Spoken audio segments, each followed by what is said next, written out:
are a majority in this country, and we're gonna win the election. Do you know what the red pill is? A red pill is someone who infiltrates a group and then destroys them from the inside. This place is spooky. Take it easy. You know what, guys? I'm gonna go back tomorrow.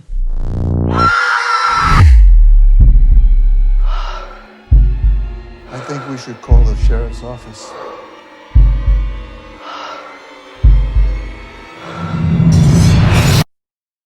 What is that?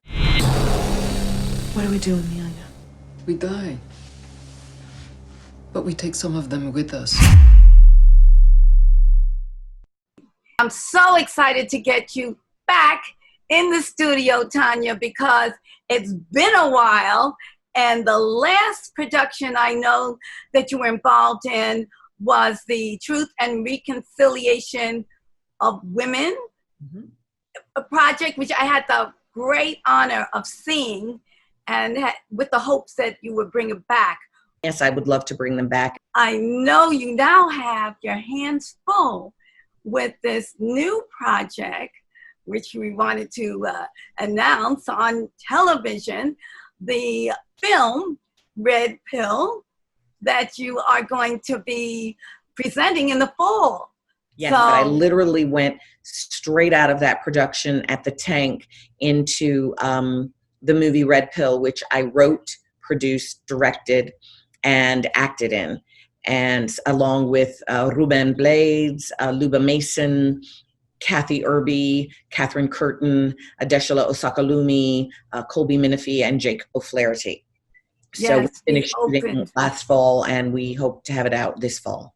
Yes, we opened with a clip from that amazing production, and it's so timely. I mean, obviously, I wanted you to talk about your reaction to George Floyd and, you know, obviously the uprising, and how you saw yourself in terms of how you felt, and also what activities that you want to be involved in to try to create change.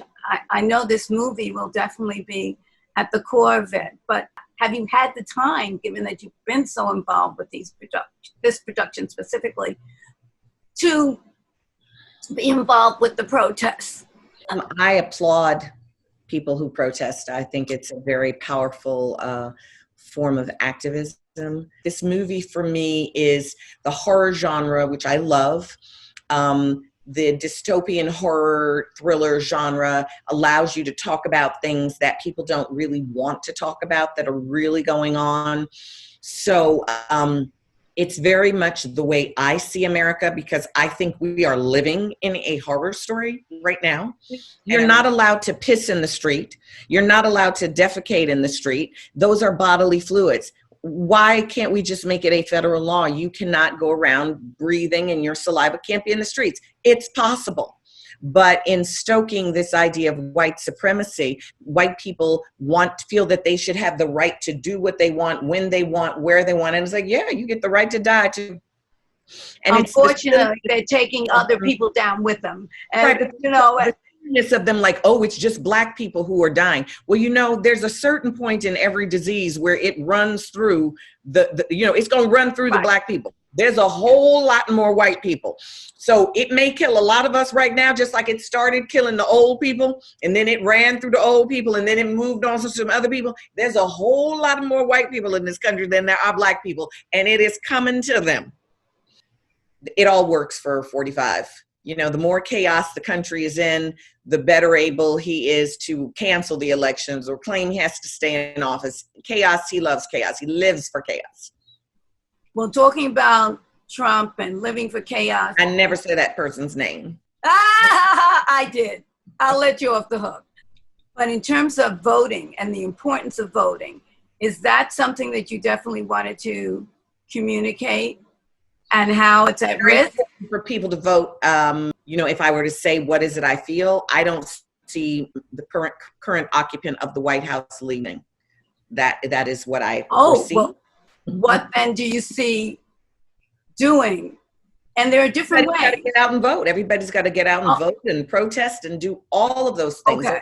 Those are all important things to do. Because the really cool thing I'm going to say as we close out about this movie is we never really get to see stories from Black people's point of view, or the stories that we get to see from Black people's points of view, the gatekeepers have shaped what they can be. I paid for this film out of my own pocket.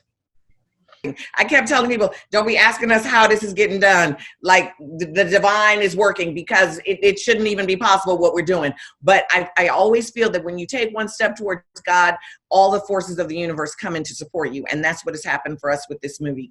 We said yes, and the universe said, okay, we're going to lift you and have it happen.